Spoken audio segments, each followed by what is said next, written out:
സ്വാതി സന്തോഷ് ചേരുന്നുണ്ട്. സ്വാതി, എല്ലാ M പിമാരെയും arrest ചെയ്ത് നീക്കിയോ? എന്താണ് ആ പ്രതിഷേധത്തിന്റെ ഒരു രീതി ഇപ്പോൾ? സിജു, ഇവിടെ പ്രതിഷേധിച്ച മുഴുവൻ എംപിമാരെയും ഇപ്പോൾ അറസ്റ്റ് ചെയ്ത് നീക്കിയിട്ടുണ്ട് പോലീസ്. ഇവിടെ ബാരിക്കേഡ് വെച്ച് തടഞ്ഞിട്ടുണ്ടായിരുന്നു ആദ്യഘട്ടത്തിൽ തന്നെ. അതിനപ്പുറത്തേക്ക് ബാരിക്കേഡ് കടന്നുകൊണ്ടുവന്ന എംപിമാരെയും അതിനപ്പുറത്തേക്ക് പ്ലക്കാർഡ് ഉയർത്തി മുദ്രാവാക്യം വിളികളുമായി പ്രതിഷേധിച്ച മുഴുവൻ എംപിമാരെയും 300ഓളം വരുന്ന ഇന്ത്യ സഖ്യത്തിലെ എംപിമാരെ എല്ലാം തന്നെയും ഇവിടെ നിന്ന് പോലീസ് നീക്കിയിട്ടുണ്ട്. മാത്രമല്ല, കനത്ത സുരക്ഷ ഇപ്പോഴും ഇവിടെ തുടരുകയാണ്.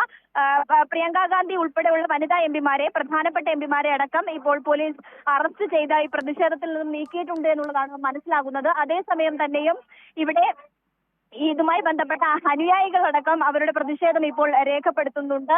കേന്ദ്ര സർക്കാരിനെതിരെ മുദ്രാവാക്യം വിളിച്ചുകൊണ്ട് വിവിധ രാഷ്ട്രീയ പാർട്ടികളുടെ അനുയായികൾ ഈ പ്രതിഷേധം നടക്കുന്ന ഇടത്ത് തന്നെ മുദ്രാവാക്യം വിളികളുമായി പ്രതിഷേധിക്കുകയാണ്. എല്ലാ എംപിമാരെയും ഇതിനോടകം തന്നെ അറസ്റ്റ് ചെയ്ത ഈ പ്രതിഷേധം തടഞ്ഞുകൊണ്ട് തെരഞ്ഞെടുപ്പ് കമ്മീഷൻ ഓഫീസിന് ഒരു 200 മീറ്ററിന് മുന്നേ തന്നെയും അവിടെ ബാരിക്കേഡ് വെച്ചുകൊണ്ടാണ് ആദ്യഘട്ടത്തിൽ തടഞ്ഞത്. അവിടെ പ്രതിഷേധം വീണ്ടും കടുപ്പിച്ചതോടെയാണ് ഇപ്പോൾ സൈന്യം ഇവരെല്ലാം തന്നെയും അറസ്റ്റ് ചെയ്ത് നീക്കിയിട്ടുള്ളത്. സിജു, സ്വാതി, ഏതായാലും ഈ പ്രക്ഷോഭം തീരുന്നില്ല എന്ന് തന്നെയാണ് നമുക്ക് മനസ്സിലാക്കാൻ കഴിയുന്നത്.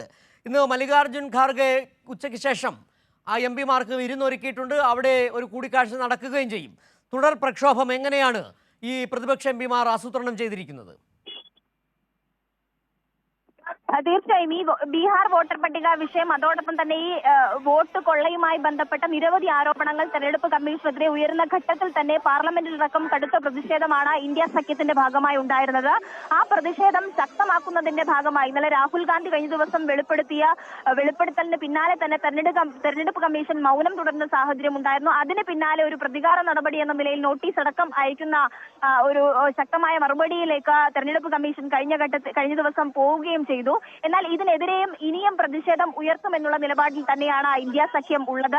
നേരത്തെ സിജു സൂചിപ്പിച്ച പോലെ ഇന്ന് എംപിമാരെയൊക്കെയും ഈ പ്രതിഷേധത്തിന്റെ ഭാഗമായി അറസ്റ്റ് ചെയ്ത് നീക്കിയിട്ടുണ്ടെങ്കിലും വൈകിട്ട് ഖാർഗെയുടെ വസതിയിൽ എംപിമാർക്ക് ഒരു അത്താഴ വിരുന്ന് അടക്കം ഒരുക്കിയിട്ടുണ്ട്. മാത്രമല്ല, കോൺഗ്രസിന്റെ പ്രത്യേക ജനറൽ സെക്രട്ടറിമാരുടെയും അതോടൊപ്പം സംസ്ഥാന ചുമതലയുള്ള നേതാക്കന്മാരുടെയും പ്രത്യേക യോഗം ചേരുന്നുണ്ട്. ഇടത് എംപിമാരടക്കം ഈ പ്രക്ഷോഭത്തിൽ ഇനിയും മുന്നോട്ട് പോകാൻ തന്നെ ഏത് തരത്തിൽ ഇനി സമരപരിപാടികൾ ആഹ്വാനം ചെയ്യണമെന്നതിൽ ഉൾപ്പെടെ ഒരു പദ്ധതി ഇടുകയും അത് ഇനിയും മുന്നോട്ട് കൊണ്ടുപോകും. പാർലമെന്റിനകത്തും പുറത്തും ഈ വിഷയം സജീവമാക്കും എന്നുള്ള നിലപാടിൽ തന്നെയാണ് ഇന്ത്യ സഖ്യമുള്ളത്. അതിന്റെ ഭാഗമായി ഇന്ത്യ സഖ്യത്തിലുള്ള എല്ലാ രാഷ്ട്രീയ പാർട്ടികളും എല്ലാ രാഷ്ട്രീയ പാർട്ടി നേതാക്കളും ഈ വിഷയവുമായി ബന്ധപ്പെട്ട കൃത്യമായ പ്രതിഷേധം പാർലമെന്റിനകത്തും പുറത്തും അറിയിക്കുകയും ചെയ്യും. ഇനി ഏത് തരത്തിൽ തെരഞ്ഞെടുപ്പ് കമ്മീഷനിലേക്ക് കടന്നു എത്താൻ കഴിയാത്ത സാഹചര്യമുണ്ട്. അതിനു മുന്നേ തന്നെ ഇവരെ തടഞ്ഞിട്ടുണ്ട്. ഇനി എങ്ങനെയാണ് ഈ തെരഞ്ഞെടുപ്പ് കമ്മീഷനുമായി കൂടിക്കാഴ്ച നടത്തേണ്ടത് ഉൾപ്പെടെയുള്ള വിഷയങ്ങളിൽ എംപിമാരും എല്ലാവരും കൂടിയാലോചിച്ചുകൊണ്ട് ഒരു തീരുമാനത്തിലേക്ക് എത്തുമെന്നാണ് മനസ്സിലാകുന്നത്. നിലവിൽ ഈ പ്രതിഷേധം ഇപ്പോൾ ഈ ട്രാൻസ്പോർട്ട് ഭവന് മുന്നിൽ വെച്ച് തന്നെ ഈ പ്രതിഷേധം തടയുകയും എംപിമാരെ അറസ്റ്റ് ചെയ്ത് മാറ്റുകയും ചെയ്തിട്ടുണ്ട്.